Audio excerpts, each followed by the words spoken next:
ಧಾರವಾಡ ಜಿಲ್ಲೆ ಕುಂದಗೋಳ ಮರಾಠ ಭವನದಲ್ಲಿ ಮೋದಿ ಸರ್ಕಾರದ 11ನೇ ವರ್ಷಾಚರಣೆ ಹಾಗೂ ತುರ್ತು ಪರಿಸ್ಥಿತಿ ಕರಾಳ ದಿನಗಳ ಪ್ರಸ್ತಾಪಿಸಿದ ಕೇಂದ್ರ ಸಚಿವ ಪ್ರಹ್ಲಾದ್ ಜೋಶಿ.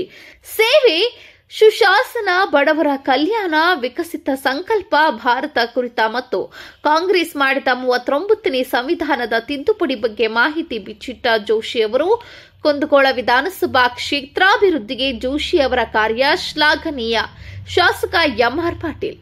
ಹೌದು, ಕೇಂದ್ರ ಸರ್ಕಾರ ಕಳೆದ 10 ವರ್ಷಗಳಿಂದ ಸೇವೆ, ಸುಶಾಸನ, ಬಡವರ ಕಲ್ಯಾಣ ಸೇರಿದಂತೆ ಹಲವಾರು ಸಾಧನೆ ಕೈಗೊಂಡು ವಿಕಸಿತ ಸಂಕಲ್ಪ ಭಾರತ ಸೃಷ್ಟಿಸಲು ಮುಂದಾಗಿದೆ ಎಂದು ಕೇಂದ್ರ ಸಚಿವ ಪ್ರಹ್ಲಾದ್ ಜೋಶಿ ಅವರು ತಮ್ಮ ಸರ್ಕಾರದ 11ನೇ ವರ್ಷಾಚರಣೆ ಕುರಿತು ಅನೇಕ ಮಾಹಿತಿಯನ್ನು ಧಾರವಾಡ ಜಿಲ್ಲೆ ಕುಂದಗೋಳ ಮರಾಠ ಭವನದಲ್ಲಿ ಕೈಗೊಂಡ ಮೋದಿ ಸರ್ಕಾರದ 11ನೇ ವರ್ಷಾಚರಣೆ ಹಾಗೂ ತುರ್ತು ಪರಿಸ್ಥಿತಿಯ ಕರಾಳ ದಿನವನ್ನು ಪ್ರಸ್ತಾಪಿಸುತ್ತಾ ಮಾತನಾಡಿದರು.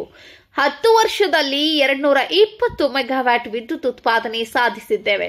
ಪಿಎಂ ಕುಸುಮ ಯೋಜನೆ ಜಾರಿ, ಜಲಜೀವನ್ ಮಿಷನ್ಗಾಗಿ 7 ಲಕ್ಷ ಕೋಟಿ ರೂಪಾಯಿ ಖರ್ಚು ಮಾಡಲಾಗಿದೆ.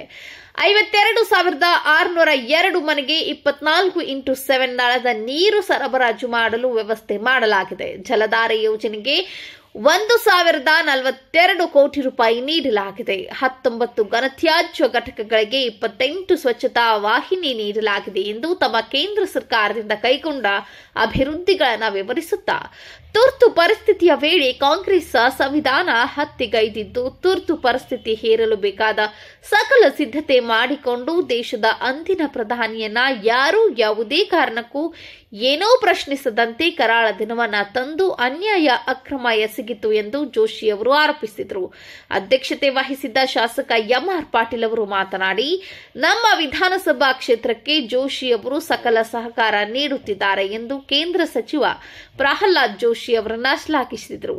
ಜಿಲ್ಲಾ ಬಿಜೆಪಿ ಗ್ರಾಮೀಣ ಅಧ್ಯಕ್ಷ ನಿಂಗಪ್ಪ ಸದಗಟ್ಟಿ, ಜಿಲ್ಲಾ ಸಂಚಾಲಕ ಮಹಾಂತೇಶ ಶಾಗೋಟಿ, ಕುಂದಗೋಳ ತಾಲೂಕು ಮಂಡಲ ಅಧ್ಯಕ್ಷ ನಾಗನಗೌಡ ಸಾತ್ಮಾರ್, ಜಿಲ್ಲಾ ಕೆಸಿಸಿ ಬ್ಯಾಂಕ್ ಅಧ್ಯಕ್ಷ ಉಮೇಶ್ ಹೆಬಸೂರ್, ಪಟ್ಟಣ ಪಂಚಾಯಿತಿ ಅಧ್ಯಕ್ಷ ಶ್ಯಾಮ್ ಸುಂದರ್ ದೇಸಾಯಿ, ಉಪಾಧ್ಯಕ್ಷ ಮಂಜುನಾಥ್ ಹಿರೇಮಠ್ ಹಾಗೂ ಸದಸ್ಯರು ಮತ್ತು ಎನ್ಎನ್ ಪಾಟೀಲ್, ಬರ್ಮಪ್ಪ ಮಗುಳಿ, ರವಿಗೌಡ ಪಾಟೀಲ್, ಡಿವೈ ಲಖನಗೌಡರ, ಪ್ರಕಾಶ್ ಕುಬ್ಬಿಯಾಳ್, ವಿಶೇಷವಾಗಿ ಮಾಜಿ ಸೈನಿಕರು ಸೇರಿದಂತೆ ಪಕ್ಷದ ಅನೇಕ ನಾಯಕರು ಹಾಗೂ ಕಾರ್ಯಕರ್ತರು ಮತ್ತು ಅಭಿಮಾನಿಗಳು ಉಪಸ್ಥಿತರಿದ್ದರು.